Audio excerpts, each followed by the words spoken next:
Hello and a very warm welcome to all our wonderful Burnet supporters. Before I begin, I would like to acknowledge that we are meeting on the traditional land of the Boonwurrung and Wurundjeri people and offer our respects to the elders, both past and present. We recognize and respect the cultural heritage of this land. Thank you so much for taking the time and effort to attend our second online information session. It is largely thanks to your incredible support and commitment that we are able to help create better health for all. Some of you may have attended our last online session, and based on the success of that, we will be conducting these sessions on a more regular basis. It will give us the opportunity to share our current research with you so that you can see the direct impact of your support. Without further ado, I would like to introduce our Director and CEO, Professor Brendan Crabb. There we go.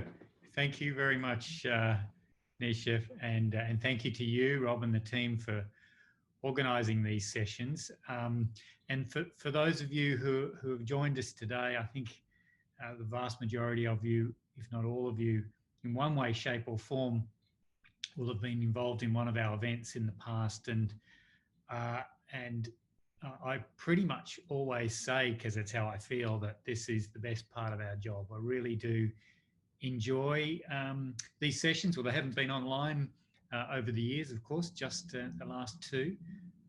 We're still getting used to that concept, but the opportunity to talk to people who, passionately support us, but don't live and breathe what we do every day. It's a great privilege. So thank you so much for joining us today, as Nisha said, for this second information session on COVID. And can I also acknowledge the traditional owners of the lands on where any of us are today, and pay my respects too to their elders past, present and emerging. So what we aim to do is to intersect a few things today to give you an update on COVID more generally in specific areas, and hopefully to reflect the breadth of sort of the impact of COVID and the response needed to deal with COVID, that is above and beyond what you might read in the newspapers, where you might see how important testing is or how important a vaccine is, for example, both of which are very important, but they're just parts of the impact of this incredible pandemic on our society and on the world more widely. And so the topics we addressed at the last open session, online session, are different to these three that we'll deal with today, with some overlap, of course, but they're different. And so we want to paint the picture of the breadth and why that is so important, but also how we as an institute are involved in the spectrum of disciplines that are required to address COVID-19, and that is really unusual breadth of skills that we have under the one roof. From those in the laboratory making vaccines and drugs and diagnostic tests, or trying to conceive of them before making them, kind of to come up with the creative ideas for them, to those doing the population health research and the mathematics and the modelling involved in that. And you'll hear from Nick Scott today talking about some of that, or the testing of interventions, in the field, through to beyond our borders, through to international development practice. And Burnet brings that spectrum under the one roof, and you will get a flavour of that today. And that is what's needed for the COVID response. In fact, it's needed for any of the big global health complex issues, whether they be for certain communities, such as for mums and babies in resource poor settings, or specific diseases like malaria and HIV, tuberculosis and and hepatitis viruses that are so much of the focus of the Burnet normally. So that's what we're going to try and achieve today. We have a certain webinar system, which means you can't ask a question verbally, but you can use the chat function, as I understand it. I'm just opening that up now. And the chat function is where you can ask a question. Now, many of you have asked questions already in the lead up to today, and we have collated those and are going to try to address those in our Q&A session at the end. But you feel free to ask as you're going, just type things in. We have Dr. Ben Coughlin online who'll be monitoring those questions. Now, Ben is not a speaker today, but he is the head of health security at the Burnet, and really the person under whose remit COVID-19 primarily lies at this institute. So we've got the best expert there, either answering your questions or fielding questions to the right speaker. So please do make it as two ways you can, but I'm sorry you can't just put your hand up and verbally ask a question like we would really like you to do if this was in person. Now, I don't think we have to worry about people unmuting with the way it is, but of course, if you can unmute, please don't unmute, so that with all the people online, it's as quiet as possible. And away we go. So we are going to hear snapshots, no more than snapshots, from 3 speakers today. The background for this is that the Burnet moved very quickly into COVID-19 in late February and March when this was happening. Our origins as an institute are infectious diseases. We've had a long history in HIV, for example. HIV was the last great pandemic. It's obviously a very different sort of virus, not a respiratory infection, but in other respects, it is a pandemic. Emerged cross-species from animals into humans and made a huge impact on the world, and still does have a very big impact in the world. So a disease like this was very much in our wheelhouse, and so we moved very quickly to focus hard on it. Now, I would say, hard to be precise, but at least every second person in the Institute is in some way, shape or form focused on COVID-19, and almost all of our international operations, which is about 1/3 of the organisation, is focused on COVID-19, as well as trying to do as best they can their original jobs, but focusing very hard on that. So Burnet, both from our own research, public health and development activities, but also our own advisory roles to government, both at a state and federal level here in Australia, and to governments internationally, especially Papua New Guinean government that we work very closely with. We have been involved right from the beginning. So this is your opportunity to hear essentially from the horse's mouth what's going on. I think I want to start with the speakers. It's now 12:10. We're going to have a relatively hard, and we are going to have a hard finish at 1. So it's my pleasure to hand over to our first speaker, Professor Caroline Homer Ayo, who is the co-head of maternal and child health here at maternal, newborn and child health here at the Institute. And Caroline has been with us for a few years. She's one of Australia's premier health services researchers, and is heavily involved in work in Australia, but in more recent years, before she came to Burnet, and certainly very strongly after she came to Burnet, very involved internationally as well, but especially in Papua New Guinea. And I'm not sure exactly what aspect Caroline's going to speak to today, but we couldn't have a better authority in this space. So, Caroline, over to you. Thank you so much, Brendan, and a very warm welcome to everybody online. It does feel weird not to actually see you, but I know you're all there. I've seen the list, so it's really terrific, and thank you for joining us over. I hope you're all having your lunch while we talk. I'm just going to share my screen, and hopefully that will all work really efficiently. And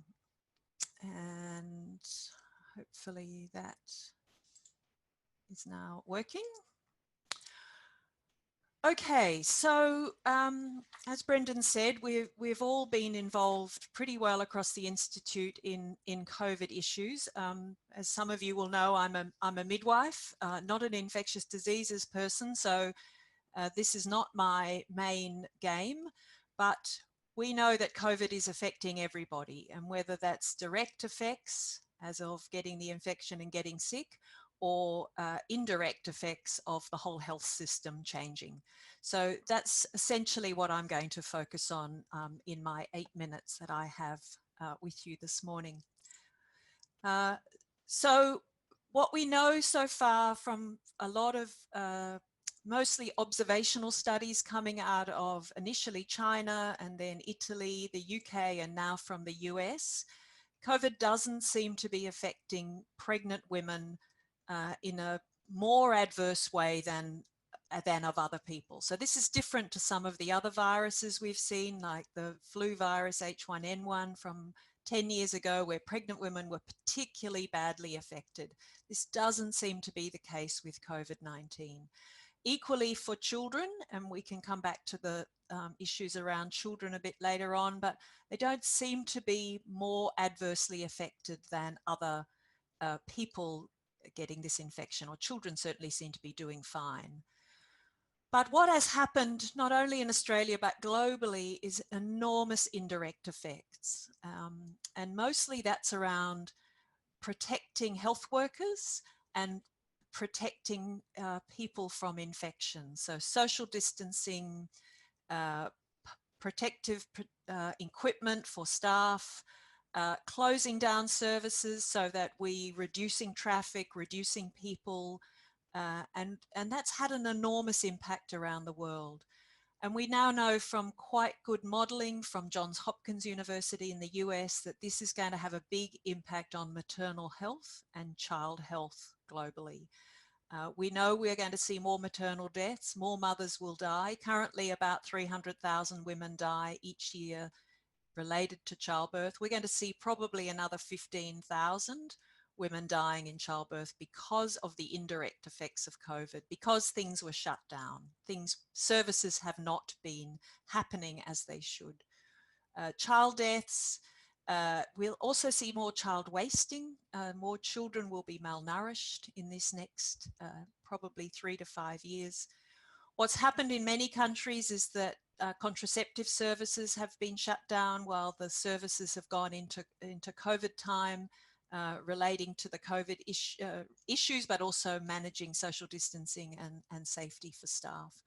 Immunisation services have been halted in many places, and as you can imagine, particularly in our region, that's a huge challenge.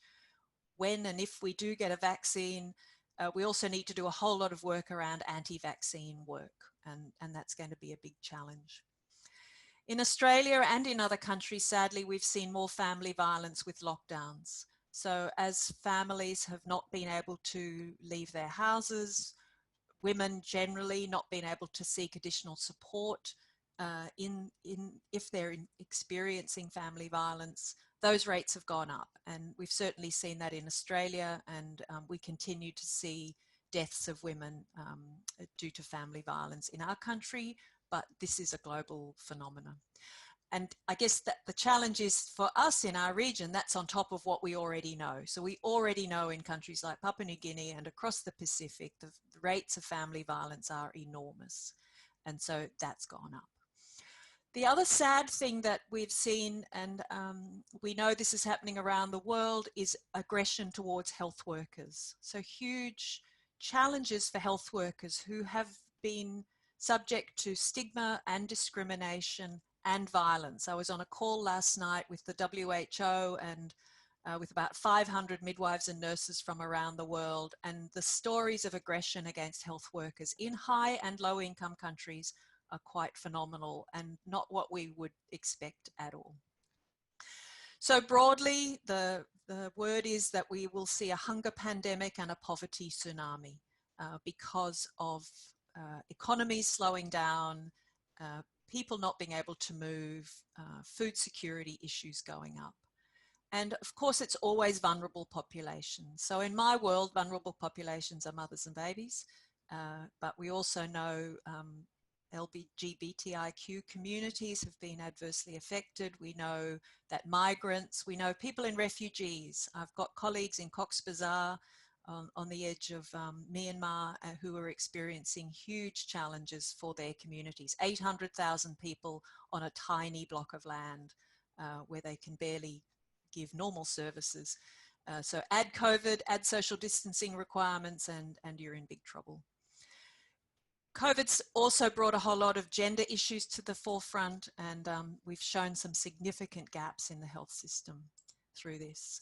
So we got into work really quickly on all of this, and I can't go into all the details that we're working on, but in East New Britain province, particularly in Papua New Guinea, we're invited by the Provincial Health Authority to come and help them with community awareness, health promotion, education. We're now engaged in some operational implementation research, and this is on direct and indirect effects of COVID, helping with the infection control, fear and stigma, and our fantastic Healthy Mothers, Healthy Babies team in Kokopo are leading that work, and many of you will be familiar with that program. Myanmar is also doing great work in schools, particularly around awareness and education. And we've been working with the United Nations Population Fund, UNFPA, around toolkits for how to deliver maternal newborn health in this new way, how to deliver services when you do social distancing. And also working with Nick Scott, who you'll hear from in a minute, around investment cases in COVID time in Laos, PDR, and across the Pacific. And a whole lot of education for clinicians, for providers, as well across the Pacific, which has been really helpful, I think. In Australia, the pandemic hasn't so far taken off. We're worried, of course, at the moment about potential second waves and with things opening up. But still enormous shifts have happened in the health system. For pregnancy care, for example, women are not allowed to take anybody with them. They have most of their care on a telephone. In labour and birth care, they can only take one person. They can't go in and out. Women are being sent home very quickly after giving birth and with very little support and visits from maternal or child health nurses. So kind of scary things. It's also an opportunity, though, to do things differently. We last looked at schedules of pregnancy care in 1929, and we've done bits of research along the way to try and change that. But COVID's opened it all up again. And we really are trying to use this as an enormous opportunity for reform. COVID's shown us we can do all sorts of things we never thought we could before. Let's try again. So we've got a journey project with this interviewing maternity services leaders across the country. We've got great work with the National COVID-19 Task Force, which is supporting guidelines. We're involved in surveys of women and midwives and doctors. Optimise, which I think you might have heard of at our last call, which Margaret Hellard is leading. Great work from Megan Lim and the Young People's team, understanding what young people are feeling and going through at this time. And then also collaborations with the Mercy Hospital, the Women's and Monash and Safer Care Victoria, mapping what happened in Victoria, mapping what happened across the country in this year, and then what's the long-term effects. So I think that's my 8 minutes up, Nishis and Brendan. So I might stop there and hopefully we can come back to questions later on. So thanks everyone very much. Thanks so much, Caroline, and has whetted our appetite. And so back to you for questions. And I've got quite a few here, which I hope you've seen as well Not already. Yet, but I will. And so we'll get to those. We're going to get through the 3 talks and then I'll take through again on our 3 questions on our 3 topics. So thank you very much. And now to a topic which has actually been in the newspapers a lot, but possibly for many people, the first time, the discipline's really appreciated it. Maybe that's unfair, but that of mathematical modelling. Infectious diseases, particularly new ones, in their early days are largely prediction exercises, a mathematical prediction exercise. And even once you start to learn quite a bit of information, mathematics plays a really big role. And it's been controversial, as I think everyone on this webinar would know. The predictions that the modelers made, so-called, and Nick is one of those, were very important in the policy decisions that the Australian and other governments took or didn't take. So we're very lucky to have Dr. Nick Scott, one of those mathematical modelers, technically an econometrician, which means he's interested in the intersection of infectious diseases, health, and economics. And he's going to share his work, which is really very, very current and important in the opening up in inverted commas of Australia initially, from this more lockdown world that we've been in to a more open one. So thanks so much, Nick, for joining us today. No problem. Thanks a lot for having me. So Burnet is doing actually quite a lot of COVID-19 modelling, both locally in Australia and internationally all around the world. Today I'm going to focus giving some examples from the Australian context, but we're doing similar types of things in a lot of other settings too. Particularly talking about what's related to the optimised study, because it's really relevant for decision making and how we can go about slowly releasing some restrictions to get to a more sustainable position and minimising the risk.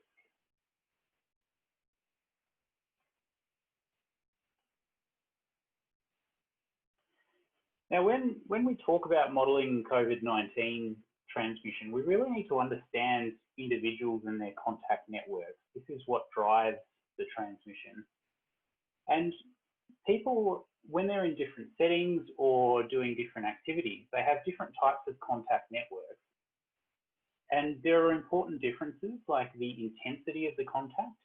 So when people play sport versus when they're in a cafe or a shop with somebody, people will have networks that have different numbers of people. For example, when you get on a train or a bus, that's a large number of people compared to meeting up with a friend in a park. There are different age transmission risks as well. And we know that there are differences in disease by age, but this is important because if we look in the diagram here, you can imagine that if a student were to go to school, they could potentially transmit to another student who could bring an infection into a household, move it up a generation, and then that generation could take it into the workforce. So we need to understand these factors. And really important is that we need to understand when people mix with known contacts who are able to be traced or unknown contacts who are random strangers to them who are unable to be traced and pose different risks. Now, Burnet have been working with the Institute for Disease Modelling in the US and a consortium of modelling groups to develop a COVID model called COVASIM. Now, this model takes input data on individual mixing patterns and behavioural patterns from a setting. So it requires information on how people have their contacts, what activities they undertake with, household structures and all of this data. In particular, how people respond to policy changes. So what is their ability to comply with different restrictions? How does this change over time? So we take all of that information, we put it into the model, and we use the model to project what might happen to COVID if we change different policies. And we're talking about fine-tuning policies, not just lifting a lockdown or putting a lockdown in. We're talking about opening specific types of businesses. So to give a really clear example, here's the model that's been, a version that's been calibrated to Victoria. This graph shows the number of new infections per day. And we started off by just fitting it to the data that we've already observed. So this includes the international arrivals, all of the testing rollouts. The dashed lines show the dates that different policy restrictions were changed. And now what we've done to assess the different risks is run the model for different policies changing or restrictions changing. And we can see what might happen or the relative difference in risks when we open these types of settings. For example, you can see in the red line here, this is pubs and bars opening, and in the green line, this is people going back to work and using public transport. And those two scenarios pose the most risk because they're the scenarios that include people mixing with large numbers of people who are unknown to them, who are therefore untraceable. And this is compared to some policies where we have small social groups or community sports where people have repeat contacts with the same people who are traceable in the event of an infection. A really important factor with this as well is that we need to be mindful that when we do introduce a policy change, it could be up to 2 months before we really see the impact of this policy change at a population level. For example, if you look at the orange line here, where we open cafes and restaurants, we can see that from the date that they're opened in the model to when we see a takeoff, it's about 2 months, maybe more. And this is because we have, in Victoria, really good contact tracing efforts. They're very good, but they're not perfect. And so there is this trickle out effect, and it's presenting these onward transmissions that we need to be careful of. Now, what we want to do in the future is we need to make sure that these projections stay up to date. So people's behaviour, people are getting tired of COVID, they're getting more relaxed about the restrictions. We need this information about what people are doing so that we can feed it into the model to keep it up to date and be able to make up-to-date projections. And this is really what we want to do going forward and work with the government to do that. We also want to provide solutions to the government, not just identify what the highest risk things are.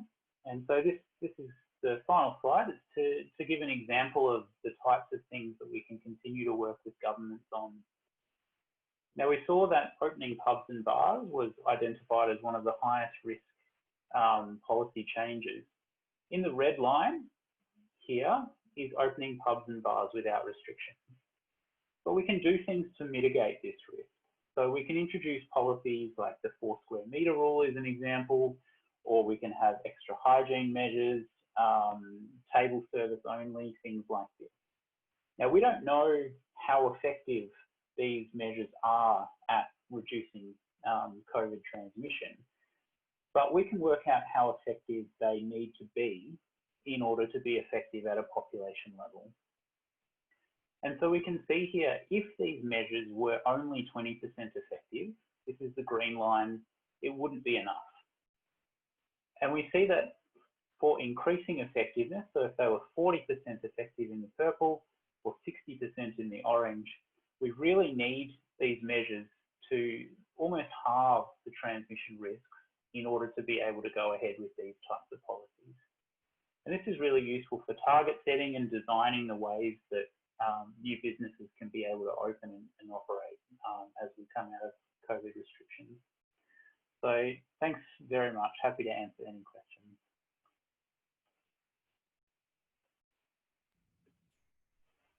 Thanks, Ben. Oh, we've got your share screen and that looks complicated, what I can see there. I'll just stop that, sorry. No, that's quite all right. We just jotted down your secret code. Thanks so much, Ben. And you can see, I always find the modelling work deceptively simple.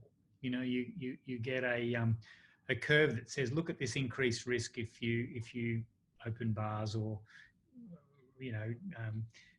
end up having 4 people in a lift instead of 2 people in a lift, which is exactly what's just happened in the building we're in. And what we don't get to see, if we don't live it all the time, is the degree of complexity and sophistication that goes into the modelling. It is a profession in and of itself, and we're really lucky to have such a top modelling team led by Nick here at the Institute. And Australia's very lucky to have many top modellers. They've made a very big impact on why Australia's done so well. Now, lastly, but not by any means least, we are going to address another topic that is familiar to everybody, and that is the issue of vaccines. So it's my pleasure to introduce Professor Heidi Drummer, who's co-head of disease elimination here, one of our 4 programs, and our most senior virologist in the organisation. So very appropriate that she's here to talk about COVID-19 vaccines. She's spent much of her career working on vaccines for influenza viruses and for HIV, and more recently for hepatitis C virus. So there really is no one better anywhere to talk about where COVID-19 vaccines are up to, but hopefully more specifically what Heidi herself and the team here at Burnet are doing. So Heidi, over to you. Thanks, Brendan. And welcome everyone to the session today. And I'm really happy to be talking about this topic for COVID-19. So I just want to explain first how vaccines actually work and what the development pathway is for vaccines, and why it may take longer than the media is currently reporting on getting a vaccine for coronavirus. So all human vaccines that are aimed at preventing infection work by generating neutralizing antibodies. And these antibodies bind to the infectious agent and restrict the ability of a virus, in the case of a coronavirus, or indeed other pathogens, from completing their cycle of replication in our bodies.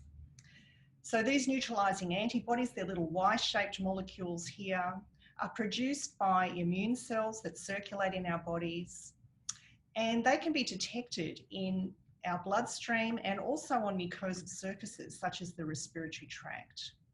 So these antibody molecules, they coat the outside of the virus, and they literally stop it from attaching to the surface of a cell and then prevent the virus from replicating. Vaccines can also generate what we call a cellular immune response. And this type of immune response destroys any cells that might have accidentally become infected with the infectious agent. So they go along and mop up any residual infection in our bodies to clear the infection. Now, there are lots of different stages in vaccine development, and these stages of vaccine development are aimed at not only developing the vaccine and the optimal formulation of the vaccine, but also assessing its safety, its immunogenicity, whether it actually protects against infection, and how long that immunity lasts. So the different stages of vaccine development are what we call the preclinical stage. This is a research and development stage. Usually we're testing out different types of vaccine candidates and working out whether they're safe, whether they're able to generate, for example, neutralizing antibodies or cellular immune responses. And we might get some information on efficacy. And this stage of vaccine development is really usually done in small animals, mice, rabbits, sometimes non-human primates such as macaques. And depending on, depending on how good that animal model is, it might give you an indication of whether the vaccine's likely to work in people. The next stages of vaccine development are all done in people, and they're aimed at assessing all of these different criteria of a vaccine. Now, there are over 100 vaccines in development for COVID-19, and more than 10 have now entered human clinical trials. And all of these vaccines include this surface spike protein, and that's the primary target of neutralizing antibodies. In this table here, I've just listed some of the most advanced and interesting vaccines that are in development. And this has been an incredible global response to this pandemic, and really unparalleled, even going way beyond what we ever did for HIV when it entered the human population. So the most advanced vaccine are these vaccines here. The chimpanzee adenovirus, developed by Oxford University and co-developed with AstraZeneca. And this is what we call a viral vectored vaccine. And it uses another very mild non-pathogenic virus. It can't actually replicate in people, but it delivers the spike protein into people, and we then make neutralizing antibodies to that spike protein. You only need one vaccination, and so far the published work shows that in monkeys it was able to prevent severe disease. It wasn't sterilizing immunity. That means it didn't completely stop the virus replicating, but it did enough to stop the monkeys getting pneumonia. And this was solid enough evidence to now advance this into a phase 2 study in 10,000 people in the UK. Its main advantages is that it's very safe. It's very easy to manufacture at scale. This vaccine from CanSino is another adenovirus vaccine. Again, there's some very good preliminary data published that shows that it is immunogenic, so that people develop neutralizing antibodies, and it's now entered a phase 2 study.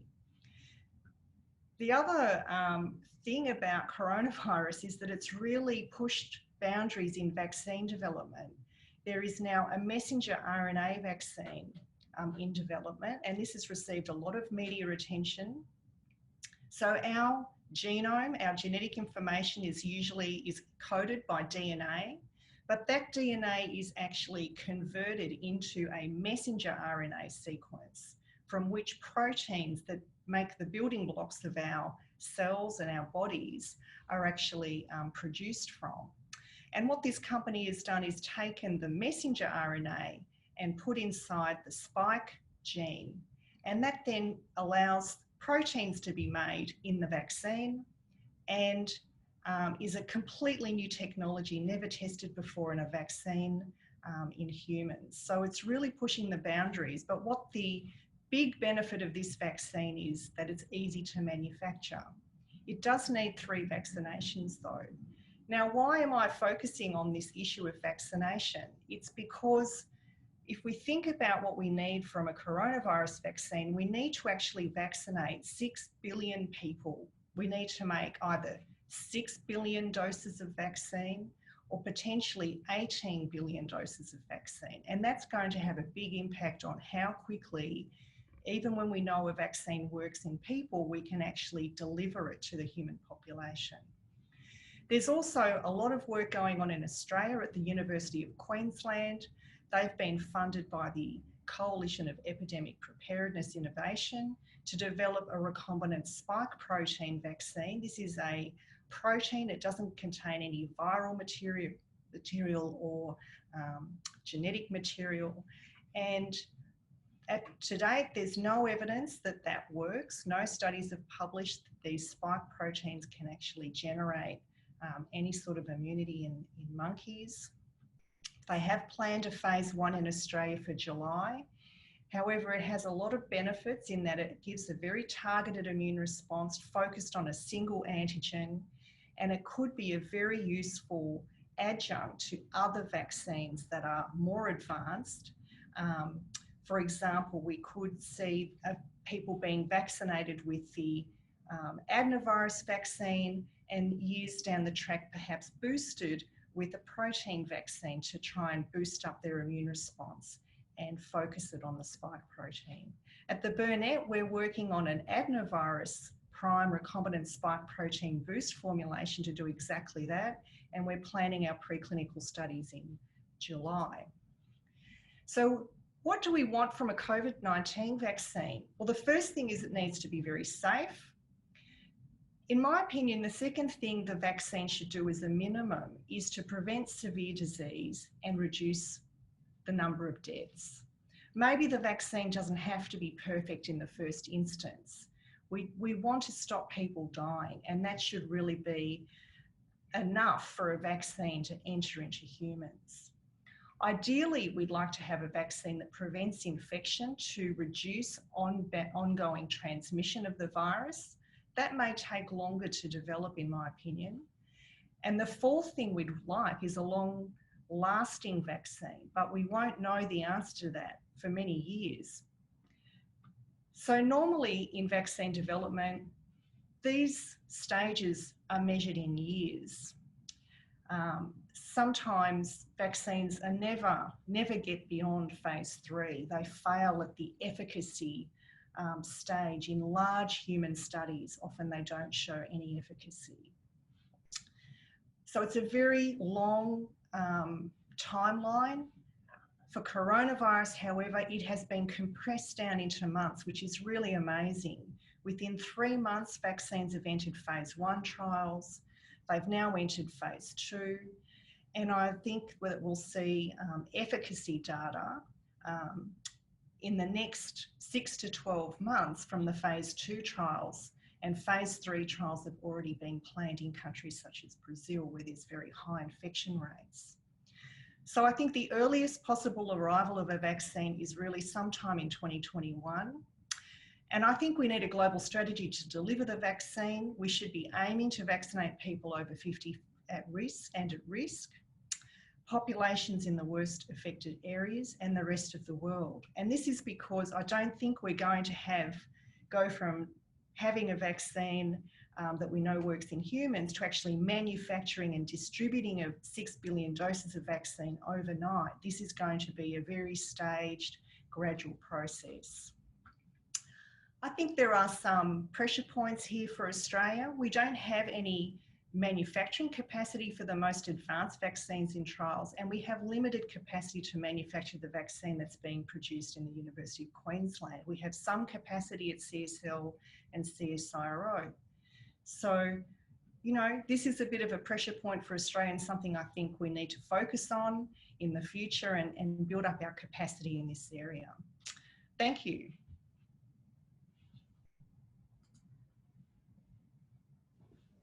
Thanks, Heidi. And if you were all in a room full of people, we'd all be applauding loudly, and you would hear from us. And this is now open for questions. It was fantastic from all of our 3 speakers, and I've got some written down questions and some in my mind, a few that are coming on the chat. So if anybody does have a burning question, please type it into the chat right now. I'm not going to go back to the beginning. I'm actually going to start with vaccines, Heidi, if that's okay. And mould one of the questions that came in, multifaceted question with one of my own.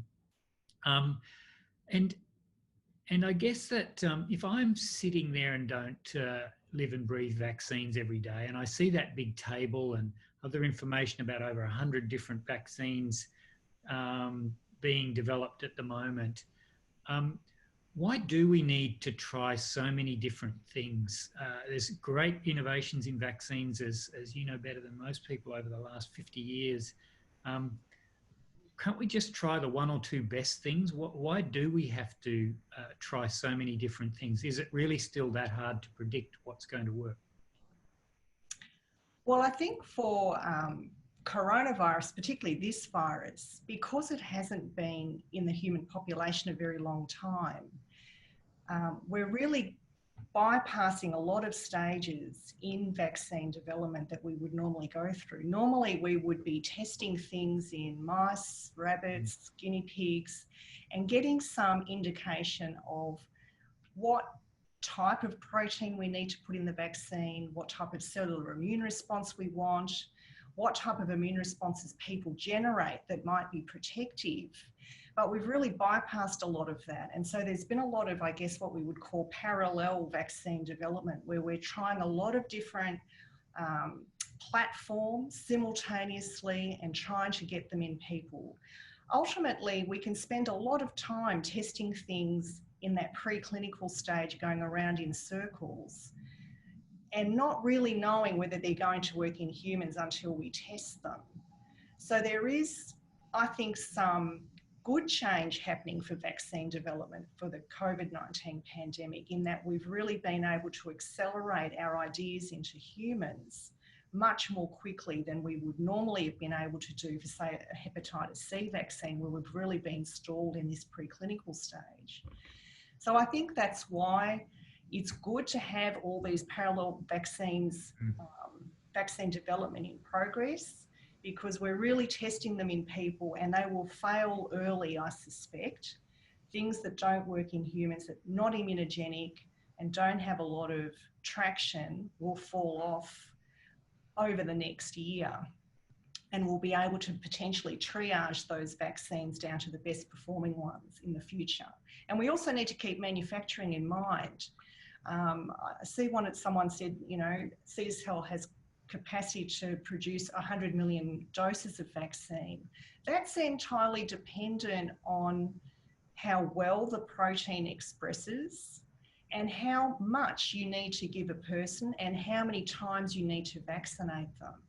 So we may be able to make 100 million doses of a really easy to manufacture single dose vaccine that works really well, and you never need another shot. But it's not always that straightforward. So, and this is a question out without notice, but that does it's paraphrased in one of the questions. It's kind of, it's not so binary, is it? A vaccine either works brilliantly or doesn't work at all. It's often in the middle somewhere. Yeah. So do you have a clear picture about what would constitute a really successful vaccine, where we say, okay, we've now got it, and this is the one that we need to go ahead with? And I guess we all recognise that's unlikely to be the first one. But do you have a bar, an efficacy level, a duration, a cost, or anything in your mind that says this is the one? Well, I think that's a really hard question. I think sometimes you need to start at the end and put the answer at the start of the process. If we want 6 billion or 18 billion doses of vaccine, then we need something that's easy to manufacture, that's very safe, first up. And then we need to ask the question, well, what produces the best immune response? And if that immune response that we're looking for is just prevention of really severe disease, if we can all live with having a mild cold but never get pneumonia, we'd probably be able to live with that. That's what a normal corona, you know, one of the old coronaviruses would do. We'd have a cold, you'd get over it in 2 weeks and you'd be fine. So, you know, if the bar is we want to stop people dying, maybe that's where we can go, yes, we'll introduce this into the human population. If we want to set the bar higher, you know, ideally you'd want to have something that's more than 95% efficacious in all populations and just completely stop transmission and was durable, that you'd only ever have to have one vaccine shot and you'd be protected for, you know, 10, 20 years of your life, like we are with measles, mumps and rubella. So, you know, I think this is where it becomes very grey for coronavirus, because so many people are dying. It's really hard to watch the news and to see those stories of people suffering. And, you know, maybe we need to compromise what we want from a vaccine here to stop death, to be frank. Yeah, yeah. I guess it's where there becomes a bit of a link between, and in fact, I was going to ask Nick a question in a moment that linked him up to Caroline, but where the imperfect nature of these things, even perfect nature, does draw in, the public health and the modelers then have to play a key role in just what populations are going to get it, what that's going to mean for testing and tracing and so on. So it's not a separate world from the public health and the mathematics that we heard from Nick. Can I switch gears just before I move to Nick and Caroline? Heidi, no, I still need you for 1 sec. Switch gears to BCG. So a different topic in a sense. They're not making an active vaccine about COVID. What's all the fuss about the tuberculosis vaccine and COVID? What's the relationship there? Yeah, this is a really interesting one. So BCG vaccines are used a lot in the developing world. I got a BCG vaccine when I was a child. I'm sure many of you did. What it does, it actually stimulates a different type of immune response. So neutralizing antibodies and cellular immune responses are what we call the adaptive immune response. They literally adapt to the pathogen that's infecting us, and they become more and more effective as the days go on in a way. They tune the ability to recognize the pathogen over a period of days. And so you have a very efficient adaptive response.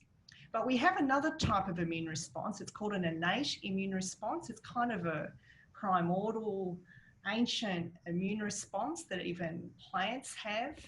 And though that innate immune response is what BCG actually stimulates. And until recently, we didn't think we could actually train the innate immune response. We thought it was just there. It didn't really do anything. It just comes up fresh every time we encounter a new pathogen. You get an innate response. Sometimes you feel it with the chills and shivers that you might feel early on in your infection. But what's recently been discovered is that our innate immune response can actually be trained. And it doesn't forget that initial encounter with a pathogen.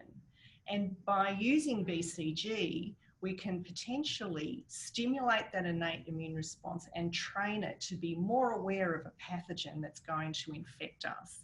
And it's interesting, BCG vaccines are now being used in cancer therapies, in bladder cancer and melanomas, to try and increase the ability of our bodies to clear those cancerous cells.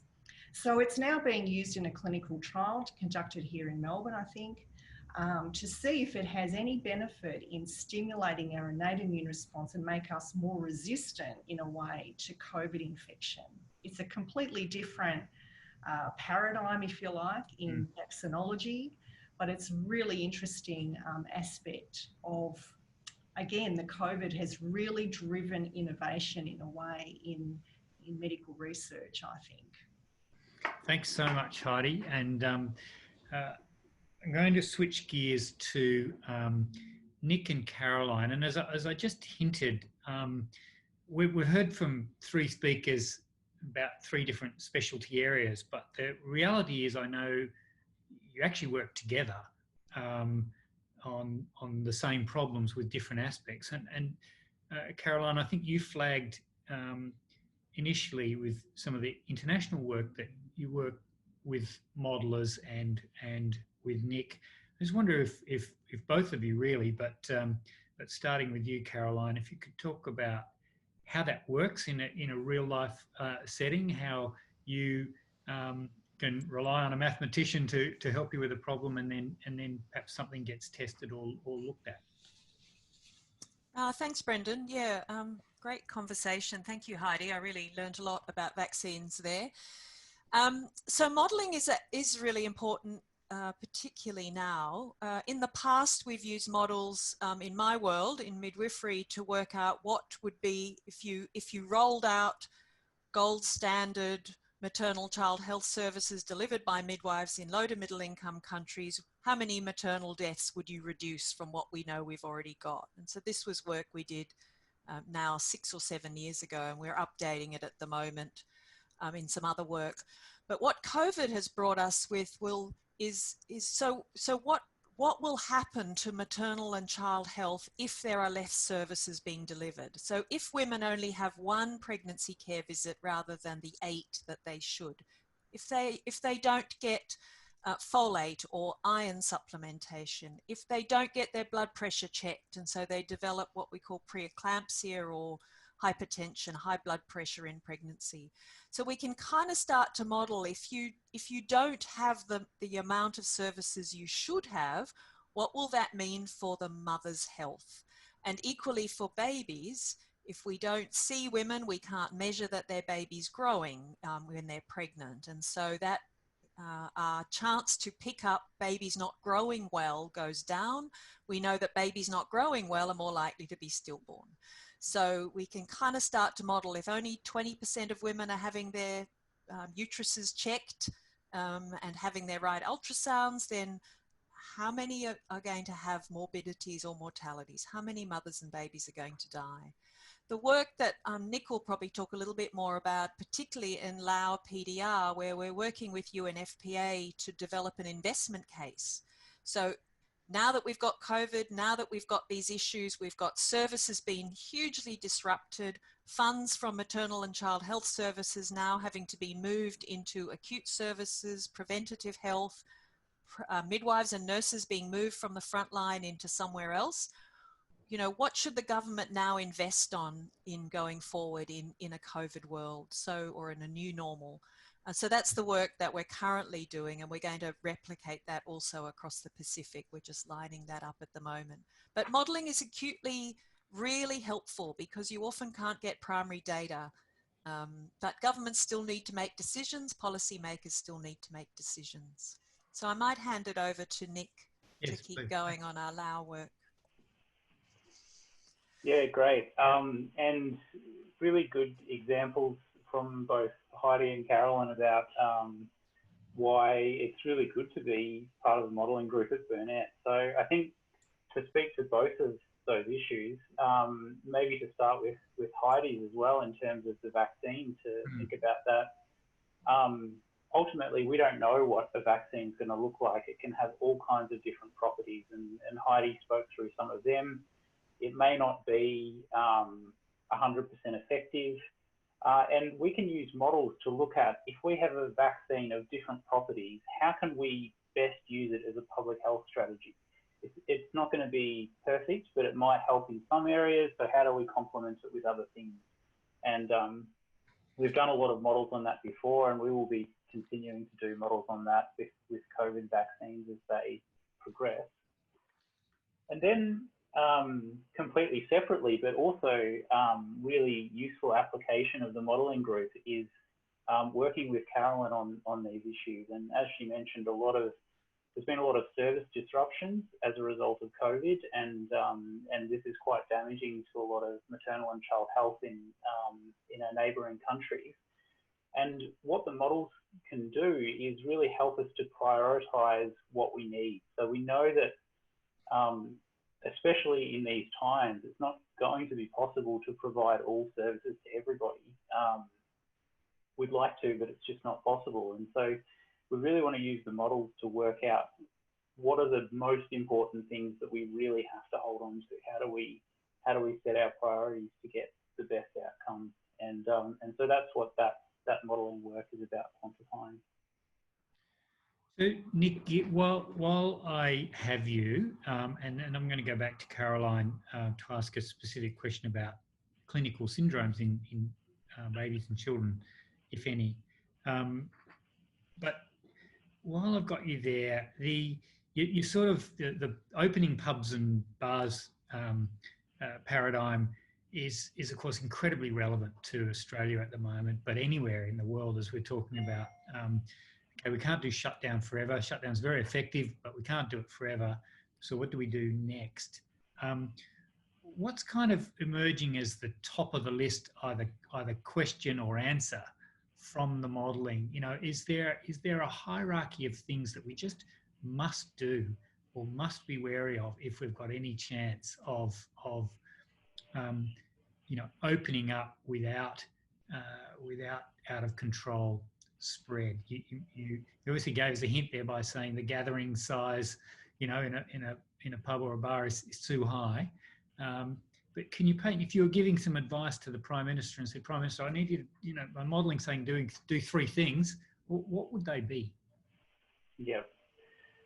So we really we have to, as a population, make life easier for the people who are doing the contact tracing and the quarantining of people. So some of the things that we're seeing start to come up is at the moment when you go to restaurants and cafes, you can scan in on your phone so that they have a record of you were there. And I think the same thing when pubs and things do eventually open back to how they were, being able to keep records of people who have been there. So if there is a transmission event, we can locate the people who might have been affected and make sure that they can isolate before they have a chance to inadvertently transmit it further so that we can cut it right off. So being able to help contact tracing is a big one. Avoiding... It's like we're all on parole. It's certainly going to be different. And the real risk is from large events with contact with strangers. So we need to find ways to minimise those sorts of activities until we have another solution. No, thanks. It sounds incredibly simple. Of course, it isn't. It's very complicated, I realise, but thanks for that. Caroline, we had a number of questions about disease in children. And of course, you already mentioned that pregnant women and children are not is not where we see the most severe disease. But what is emerging in that front? We're also seeing that there might be other syndromes. Clearly, they're not dying, the children. Is this an emerging field that worries you? That there's other things going on, morbidities going on, illnesses going on that are under the radar? Look, certainly it's all a worry, I guess, as we find out more information. Pregnant women don't seem to be, as I said, impacted, and that may be because they've got different immune function going on or different clotting function going on. We don't really know. The same with children, and for people on the call, we've got the No C19 hub, information hub off our website, and there's some great resources there. One that Ben Coughlin and the team put together on school closures, and that's got some really good information about why we think children are less affected. They've got different clotting functions, different receptors, different immune systems. They're not the same. They're not little adults. And I see also Professor Terry Nolan, who's an expert in this area too, making some comments. So I don't think we know enough yet. We need to know more. We've just seen some cases of more deaths in children in Indonesia, and whether that's to do with the direct effects of COVID or the indirect effects of COVID. Is it malnutrition? Is it wasting? Is probably too early for those things, but is there something else going on? So, we don't know enough. In Australia, we're collecting a lot of data on mothers and babies. We need to know more. We need more research. We need to understand more globally about these issues. So we're not there yet in a lot of these things, and I don't think we'll be for a little while. But need more evidence, I guess, is. No, thanks. And I guess it's another driver to be cautious of infection in everyone, not just in those most at risk of severe illness and death. Obviously, we want to be incredibly cautious, but it is, the uncertainty means, very low infection in everyone is a desirable thing, I guess. So thanks very much for that. I notice our hour is up, and the last time we did this, I kind of hung up and it all seemed very quiet. Normally what happens if we're all meeting in person is we have a cup of tea and we circulate, and an hour later we're still together chatting about things. So I'm very sorry that the online system doesn't quite deliver that. But can I thank very much our three speakers, Caroline Homer, Heidi Drummer and Nick Scott.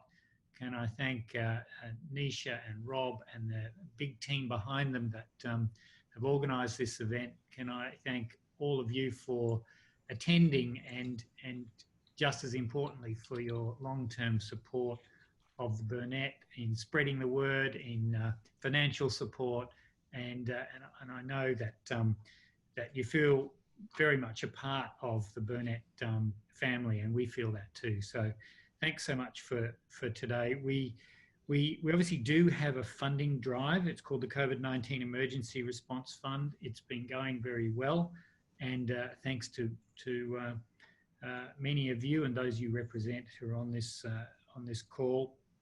Of course, we still do need support,